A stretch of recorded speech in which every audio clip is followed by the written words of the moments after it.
Entrevista está no ar. Muito bem, meu povo, pelo site e pelo aplicativo, mais uma vez aí, muito obrigado pelo seu carinho, pela sua audiência. Vamos ao que interessa aqui no nosso Relógio Entrevista. Você sabe que automaticamente, de segunda a sexta, a gente dá um playzinho, né? Aqui na programação. Olha aqui, meus amados, o número de demissões sem justa causa aumentou no primeiro semestre deste ano, né, gente? Impulsionando pela reestruturação de empresas e instabilidade econômica. E para falar sobre esse assunto e também o direito à indenização justa, ou, no caso aí, né, querendo você tirar alguma dúvida com um dos nossos colaboradores, fica à vontade. Bom, eu vou conversar agora com a nossa querida advogada trabalhista empresarial, Fernanda Prado, né? Não é a primeira vez que eu falo com ela, já é a segunda ou a terceira, e eu tive esse privilégio de novo para falar com a doutora. Doutora, bom dia! Inicialmente eu gostaria de saudar aqui a todos os ouvintes da Rádio Relógio e agradecer mais uma vez a oportunidade de poder estar aqui compartilhando esse conhecimento em direito do trabalho com vocês. Opa, eu quem agradeço em nome de toda a família Rádio Relógio, doutora. A primeira pergunta é a seguinte: conta aqui para os nossos ouvintes quais os principais erros cometidos pelas empresas ao realizar demissões sem justa causa, doutora, e como isso pode afetar os direitos dos trabalhadores. Por favor. Os erros mais comuns incluem o não pagamento integral das verbas rescisórias, o atraso na quitação dessas verbas também, isso acontece demais. O pagamento das verbas após a dispensa, ele deve ocorrer em até 10 dias corridos após o término do contrato de trabalho, porque senão isso pode gerar uma multa. O que acontece muito também é a falta da entrega dos documentos obrigatórios, como o termo da rescisão, o extrato do FGTS, e isso acaba, muitas das vezes, dificultando o trabalhador em acessar o FGTS, o seguro-desemprego. E, além disso, também existem alguns casos de dispensa que têm que ser homologadas no sindicato, e muitas das vezes isso também não é observado. Certo. Agora, doutor, uma outra dúvida muito importante aqui, por gentileza, é como os trabalhadores podem calcular corretamente as verbas rescisórias a que têm direito? E quais são os principais itens que devem ser incluídos nesse cálculo, hein, doutora? Por favor. Olha, para calcular corretamente a rescisão, sem justa causa, esse trabalhador ele tem que considerar o saldo de salário, férias vencidas mais 1/3 constitucional, férias proporcionais mais 1/3, 13º proporcional, o aviso prévio e também a multa de 40% sobre o FGTS. Existem alguns sites que fornecem uma calculadora online para que essa pessoa consiga fazer ali um cálculo, mas é sempre indicado buscar orientação profissional, porque pode ser que tenham alguns adicionais para serem considerados nesse cálculo. Por exemplo, um adicional de insalubridade, um adicional de periculosidade, alguma questão voltada para a estabilidade, comissão. Então, é muito difícil um trabalhador que muitas das vezes é leigo fazer corretamente os cálculos da rescisão. Por isso, a gente sempre recomenda buscar a ajuda de um contador ou de um advogado para que ele tenha ali um resultado mais concreto e uma previsibilidade também do que ele vai receber. Certo, doutora. Só lembrando aqui aos nossos ouvintes que eu estou conversando com a advogada trabalhista empresarial, né, a doutora Fernanda Prado.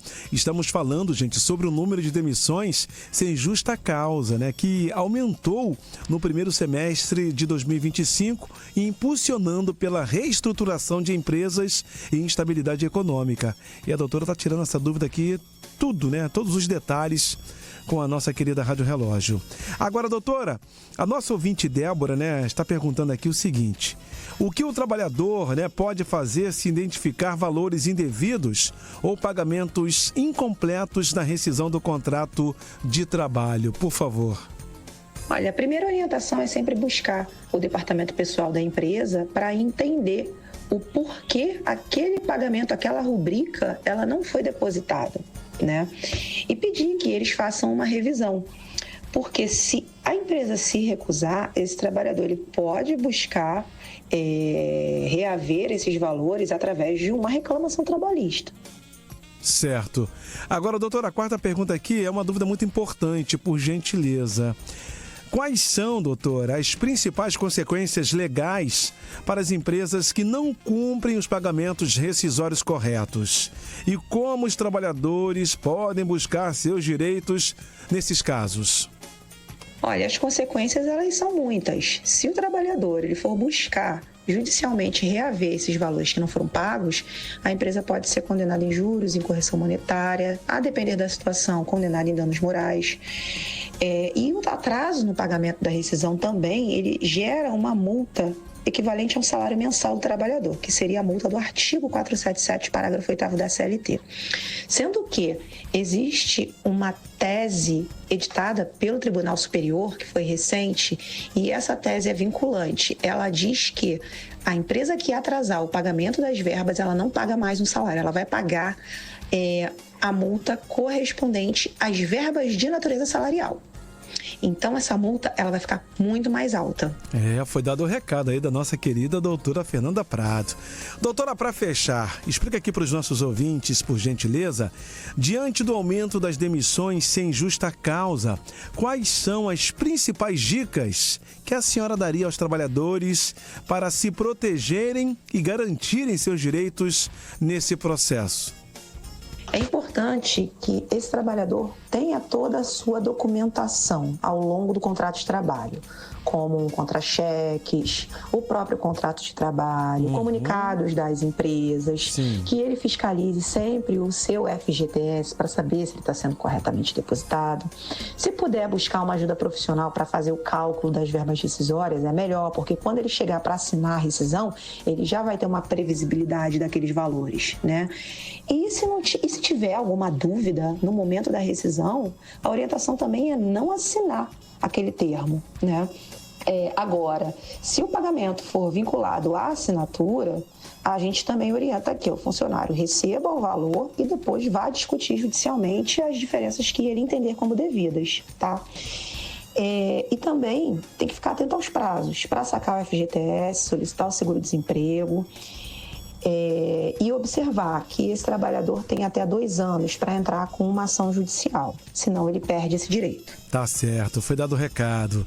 Gente, eu conversei com a advogada trabalhista empresarial, doutora Fernanda Prado, sobre a nova onda de demissões e o direito à indenização justa. Doutora, suas considerações finais, fica à vontade, por favor. Bom, eu queria deixar registrado novamente o meu agradecimento em estar aqui com vocês, dividindo conhecimento e informação. Eu quero deixar também o meu Instagram, que é o Fernanda Prado Advogada. Sim. E quem quiser conectar comigo no LinkedIn é o Fernanda Prado. Bem fácil de achar, tá bom? Muito obrigada mais uma vez e tenham uma excelente semana. Ok, doutora. E eu quem agradeço em nome de toda a família Rádio Relógio. Muito obrigado mesmo, hein, tá? Por esse carinho e por esse momento tão especial que é o nosso Relógio Entrevista. Até um bom dia e boa semana. Até a próxima. Lembrando aos nossos ouvintes, quem ficou interessado ou interessada, quer ouvir de novo, ouvir só uma parte, olha, quero destacar para você o seguinte, essa entrevista ficará disponível a partir de amanhã em formato de podcast nas principais plataformas digitais, tanto no Face quanto no Insta. E futuramente, né, a gente com certeza vai estar destacando para você lá no formato de podcast. Bom demais, só para poder relembrar para você, tá? Ou relembrar você que está sempre conectado aqui em nossa programação. Relógio Entrevista, fechou, meu povo! Amanhã tem mais!